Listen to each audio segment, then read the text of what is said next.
It's not unusual when you find those you regard as outsiders in Nigeria's politics trying their, not luck this time around, trying to have a say in the affairs of this country. Sometimes you find musicians, business people, and this time around, tonight we'll be talking to one person who done very well for himself in the area of music, and now he wants to be in the National Assembly. What are his reasons and what has been the experience? I'm being joined by Banky Wellington, popularly called Banky W. He joins us live in our Lagos studio. He's running on the platform of the People's Democratic Party for the Federal House of Representatives in Lagos. Thank you so much, Banky W. It's good to see you. Thank you, Sheil. I'm so glad to be on your program. Thanks for having me on the show. Great. Let's begin. I know this is not your usual terrain. This is not your usual turf. How's it been for you? So far, so good. The journey has been very much a baptism of fire, but a very positive, very inspiring journey. For people that know, I contested in 2019. Back then, it was very much an independent move. It was myself and a friend of mine, BK. We put together the Modern Democratic Party at that time. And I think that was, you know, for me, what I say is that in 2019, we planted the seed. But in 2023, by God's grace, we'll win the seat. So it's not my first go-round. And I've learned some very, very interesting lessons that have given me a bit more wisdom, which we're applying now as we contest this time. So I feel very, very optimistic and positive that we're going to win this time, by God's grace. 4 years appears to be a long time. Since then, you've been a husband, you've been a father, you've opened new businesses, and now coupled with your renewed ambition to want to run for the Federal House of Representatives. Now, yes, sir. Give me an understanding why you want to be a federal lawmaker. So it's really quite simple. For as long as I've been relevant in entertainment, that's in the music business, in the movie business, for as long as I've been a businessman and entrepreneur in Nigeria, for as long as God has blessed me, I've always been very vocal about our country, about the need for good governance, about the need for young people to participate in politics. In all humility, I say that I've probably participated in more peaceful protests than just about anybody that I know. The most recent being NSARS, but going back the last 12, 14, 15 years, Bring Back Our Girls, Occupy Nigeria, Light Up Nigeria, Enough is Enough, the Register, Select, Vote, Protect movement. So I've always been extremely vocal. But the truth is that the goal of activism and advocacy is change. It's improvement, it's impact. So until we've started to see the kind of change that we seek, then it means our activism has not yet been completely successful. And for me, it dawned on me some time ago that we needed to start moving from protest to power. We needed to start putting like minds at the table of government, right-thinking people, people who come from that outside advocate perspective, come from that private sector business experience, people who know what the country is going through because they've gone through the same things, people who've had to build companies and provide jobs and be a stepping stone for young people. And people from that side of things needed to come into our government because at the end of the day, you cannot hijack a plane unless you're inside. So we have to get into the system to fix it from within. And that's really what inspired me some years ago to start kind of changing my focus to say, you know what, with the education I have, with the audience I have, with the background I've been given, with the experiences I have as an entrepreneur, a businessman, a servant of the community, with all of those things lined up, if I can't be one of the people to stick my neck out and, you know, make the sacrifice to try and get into our government, then who am I waiting for to do that? I strongly believe that the problems in Nigeria are from the top down, but a lot of the solutions are from the bottom up. So we need to start focusing on different levels, getting people into government at different levels, and being the change that we want to see from within. And that's what informed my journey into politics. It's an interesting journey, actually. So you look at that journey, and one area that is also very prominent was the role you played in the NSARS campaign. Right. Would you say that played out well? Did it go according to plan? And what exactly was the, did you guys set out to achieve with that? So, you know, I think the NSARS campaign, I think it depends on how you look at it. I think that on the one hand, there are people who felt very disappointed by the way it all came to a crashing end. There were people who, you know, really wanted us to go a lot further than we did. However, I think that big wheels, even though they do turn slow, they still do turn. And anybody who is looking at this as some sort of sprint to the finish line has it mistaken, because this is not a sprint, it's a marathon.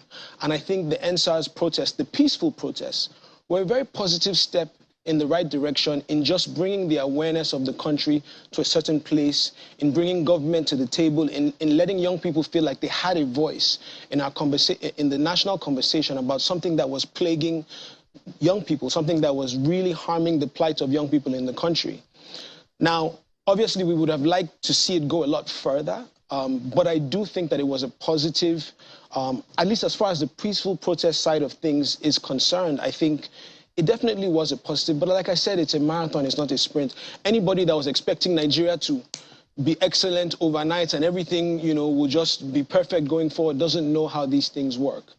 So with that being said, I think while it was a positive, I'll go back to my first point about saying we have to move from protest to power, because you can't protest forever, right? The truth is, no kind of protest is sustainable permanently. And while we do have to continue to peacefully speak up and speak truth to power, some of us have to cross the divide to get into the system to try and fix it from within. And I think that's what informed my own foray into politics. That's why I'm still here.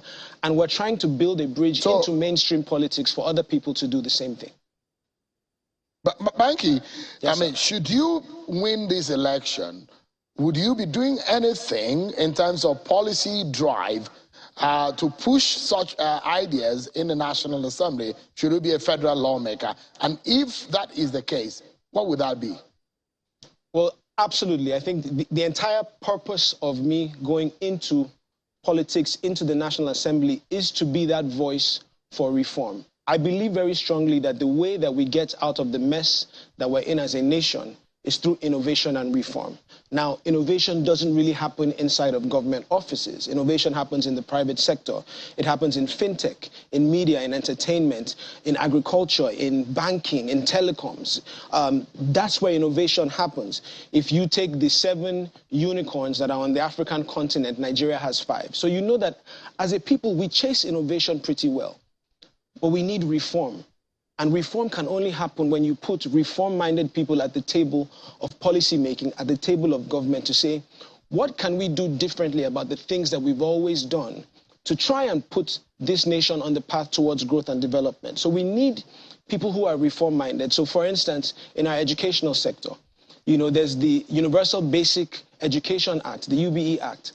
Can we reform that a bit to say, instead of it being a counterpart-funded program, can we make it a program for results, so that states that are fiscally struggling, that cannot meet up with their counterpart of the funding, maybe they can, if it's a program for results, it can be performance incentivized. So your enrollment, your teacher-student ratio, your pass ratio of your students. So we're incentivizing the performance of our educational sector to allow states that are struggling to unlock that funding. NYSC is another example in our educational sector. I don't know that there's anybody that would disagree that NYSC today probably does not achieve everything that it was originally designed for. So how do we reform it? Don't cancel it. Don't throw out the baby with the bathwater. But how can we reform it? Can we say maybe instead of it being a mandatory program, let's excise it from the Constitution and make it optional? And then if that's the case, the people who don't need it will go.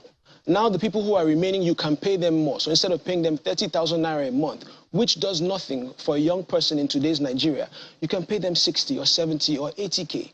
And then the sunk cost of the campsites and the buildings and the places where the NYSC camp holds, instead of sticking with this march past at 4 a.m., which most young people probably allegedly bribe their way out of, how do we turn that into skill acquisition centers? How do we turn it into technology hubs? How do we turn it into places where they can gain leadership skills or soft skills? So it's that reform-minded approach. I see that you have your plate very full with some of the ideas you are hoping to push. But, Yes, sir. But I mean, to really narrow down, what would be your personal and main objective as a lawmaker, if elected, that you're taking to the National Assembly? What would that be? One thing that is your agenda, that is pushing you, that is driving you to go into the National Assembly? All right, you can't give politicians a microphone. We'll talk plenty, so I'm going to tell you two. First of all, everybody can go to my website, banky2023.com, to check out the legislative agenda. But if I had to narrow it down, I would say taking this reform approach to our educational system and to our healthcare. Because at the end of the day, I've done a lot of charity work, a lot of community service things. We've done the Lekki Food Bank. We've provided food for over 150,000 people in Lagos State. And while I'm grateful for that level of impact, a food bank is not a sustainable solution. It doesn't solve everything. It's a temporary stopgap measure. Young people don't want to live off of giveaways, off of handouts, off of food distribution. Young people just want to be given the tools to fend for themselves and to find a way out for themselves. I'm a living testimony that when given an opportunity, a young person can rise from nothing to something. I've seen it happen in my life. I've seen it happen in so many of the people that I've worked with. So it's taking that approach to politics. But how do we do that? How do we democratize opportunities for our young people? They have to be healthy, so we have to take a look at our primary healthcare centers and make sure they're up to speed. In Etiosa, there's no general hospital as we speak, as of today. So they have to be healthy, and then their education has to be addressed. How do we make technology, access to technology, available for our young people so that they can begin to fend for themselves, either as employees who have the skill set to be hired in today's world, or as employers and entrepreneurs themselves. So it would be that approach. We call my manifesto the 7 E's for Etiosa. It's available on my website, banky2023.com. So I'm happy to invite everybody that's watching to check it out. Let's touch on a few other issues quickly before we go. You've talked about a few ideas in terms of policy that you would like to work on should you be elected. Yeah. Now, the reality is this. You have to win this election before you can even get these ideas pushed forward. Absolutely. You're running against someone who is planning to, not only him, but you are running against, there is an incumbent in that seat, in the APC, Babajide Obanikoro, who is also popularly called Igbo. In your area, it means one thing, that is also very popular in your area. And now, this is not your first time of perhaps being beaten in that respect. Now, what do you see in this election? Are you afraid of the opposition you are up against? Absolutely not. I think that, first of all, the choices for Etiosa are clear. For everybody who is coming to the polls, the choices are between things remaining the same or trying something different. Trying something different, and I think that's where we have an advantage. I think people are tired of, representation that doesn't really represent the people, that doesn't necessarily have the best interests of the people at heart. And I think that that's what we bring to the table. I think the people of Etiosa are very much standing with us. They're very much believers in what we're trying to do. We've spent a lot of time in the community over the past few years just doing the work, listening to the people, trying to figure out where the pain is, what the problems are, and how we can use the powers of this office to address that. I think that what we represent is the chance for Etiosa to finally have transparent, accountable, empathetic representation. And I think that's what we bring to the table. So I'm very, very confident. I'm going to ask you another political question. I'm not afraid at all. I'm very confident. And this question perhaps in the respect that, look, the candidate of the APC, presidential candidate of the APC, is from Lagos State. Yes. And there will be that natural tendency of the people of the state to say, this is our own. That is an assumption. And the choice of your party, the PDP, how popular is your party in Lagos State considering the past election and what has become a very well-known internal issues in your party? Does this give you some kind of doubt about your chances going into the election, especially when you have a presidential candidate of the APC who has his domain as Lagos? Right. So I think for me, I don't see it so much as a problem, because I think, if anything, the people of Lagos are very enlightened. They're very progressive. They're very enlightened. There's a very knowledgeable population in Lagos, not just, at the highest levels of business, but even amongst the young people. I mean, in Etiosa, that's where NSARS happened. So I think if young people there were happy with the status quo, then you wouldn't have seen any of that. But you're seeing a level of awareness and engagement in Lagos and all around Nigeria today that shows you that our young people have never been this energized about our political process. And I think that that bodes well for candidates like me. You mentioned the fact that there are some issues, but honestly, there is really no political party anywhere in the world where you will not find issues. There's no organization of people where you will not find issues, because human beings inherently we're imperfect people. And you know, when you come to something like politics where there are various interests, you will have clashes of egos and clashes of interests. So, Banky, but I'm confident. Let's go now. We're totally out of time. Let me just land on this. I'm confident that as the People's Democratic Party, we will put it together by the finish line and we'll be successful in this election. All right.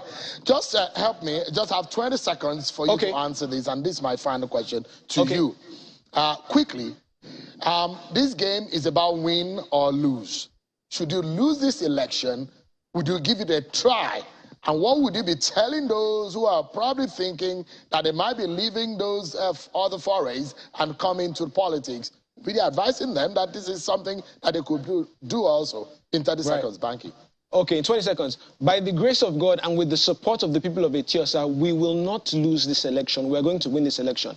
However, if my service to the community was only dependent on whether or not I got a seat in government, then I don't deserve a seat in the first place. And so I will always be a son and a servant of Etiosa. I will always be one of the people that speaks up for the best interests of my people and for the country at large.